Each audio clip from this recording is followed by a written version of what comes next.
ஜூலை 5 ஜூலை 5 ஜூலை 5 ஜூலை 5 ஜூலை 5 ஜூலை 5 என்னப்பா? ஜூலை 5 தெரியல ப்ரோ, எனக்கு ஜூலை 5.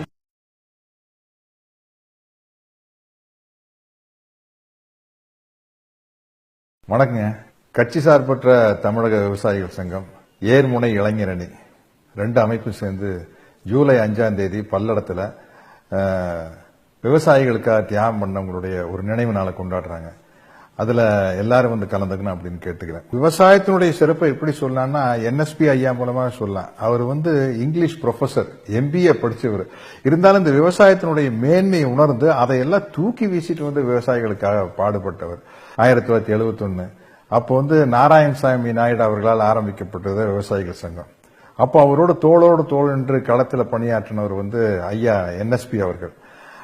இன்னைக்கு அவருடைய மகன் வெற்றி, NSP வெற்றி, இதை முன்னெடுத்து இதை வந்து எடுத்து நடத்திட்டு இருக்காரு அப்படிங்கிறது எனக்கு ரொம்ப மகிழ்ச்சியா இருக்கு. நாங்க வேற தொழில் இருந்தாலும் கூட எங்களுக்கு விவசாயம் முக்கியமா நினைக்கிறோமா, அது மாதிரி வந்து டாக்டரா இருந்தாலும், வக்கீலா இருந்தாலும், இன்ஜினியரா இருந்தாலும் அவங்க வந்து விவசாய சம்பந்தம் இல்லாம இருக்கவே முடியாது. ஏன்னா நம்ம சொல்லும் போதே அடிப்படை தேவை வந்து உணவு, உடை, உறைவிடம் அப்படின்னு தான் சொல்றோம். அந்த உணவுக்கு அடிப்படை வந்து விவசாயம். 1971 வந்து கோயம்புத்தூர்ல கட்ட வண்டி போராட்டம் நடந்தது, பெரிய போராட்டம். மாட்டு வண்டி கொண்டு வந்து கோயம்புத்தூர் டவுனுக்குள்ள மாட்டெல்லாம் அவுத்து விட்டாங்க. கவர்மெண்ட்னால ஒண்ணுமே செய்ய முடியல. அப்படி நடந்த போராட்டத்தில் பெருமாநல்லூர்ல வந்து துப்பாக்கி சூடு நடந்து, அந்த இறுதி ஊர்வலத்தில் நான் வந்து BSc ஃபர்ஸ்ட் இயர் படிச்சிருக்கேன். அந்த இறுதி ஊர்வலத்தில் நானும் கலந்துக்கிட்டு, இப்பவும் பாத்தீங்கன்னா பெருமாநல்லூர்ல வந்து அந்த ஸ்தூபி இருக்கும். அந்த மாதிரி பல இடங்கள்ல, பல்லடம் பக்கத்துல வையம்பாளையம், இந்த மாதிரி பல இடங்கள்ல வந்து அந்த ஸ்தூபிகள் வைக்கப்பட்டிருக்கு. அந்த ஊர்வலத்தில் நான் கலந்துகிட்ட நினைவுகள் வந்து எனக்கு பசுமையா இருக்கு. காவிரி ஆற்று நீர் உச்ச நீதிமன்றம் சொல்லியும் கூட நமக்கு கிடைக்க மாட்டேங்குது. அதற்கான போராட்டத்தை தஞ்சாவூர்ல விவசாயிகள் தொடர்ந்து நடத்திக்கிட்டு இருக்கிறாங்க.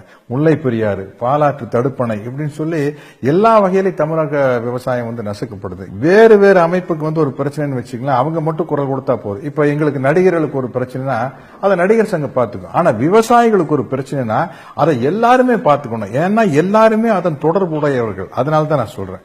அதனால வந்து இதுல வந்து எல்லாருமே அந்த விவசாயிகளுக்காக குரல் கொடுக்கணும் அப்படின்னு கேட்டுக்கிறேன்.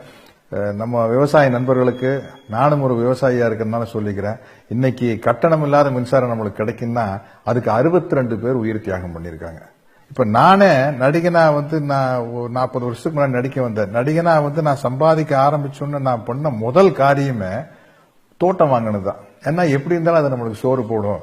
இந்த சினிமா நம்மளை கைவிட்டாலும் கூட விவசாயம் காப்பாத்து அப்படிங்கிறதுக்காகத்தான். அப்படிப்பட்ட ஒரு மேன்மையான உன்னதமான தொழில் விவசாயம். அந்த விவசாயத்தை பேணி காப்புவது நமது கடமை. இப்ப இந்த தியாகிகளுடைய போராட்டத்தையும் அவங்களுடைய தியாகத்தையும் போற்றும் விதமாக கட்சி சார்பற்ற தமிழக விவசாயிகள் சங்கம், ஏர்முனை இளைஞர் அணி, ரெண்டு அமைப்பும் சேர்ந்து ஜூலை 5ஆம் தேதி பல்லடத்துல வந்து இந்த நிகழ்ச்சி நடக்குதுங்க. இது மிகப்பெரிய வெற்றி அடைய வேண்டும்.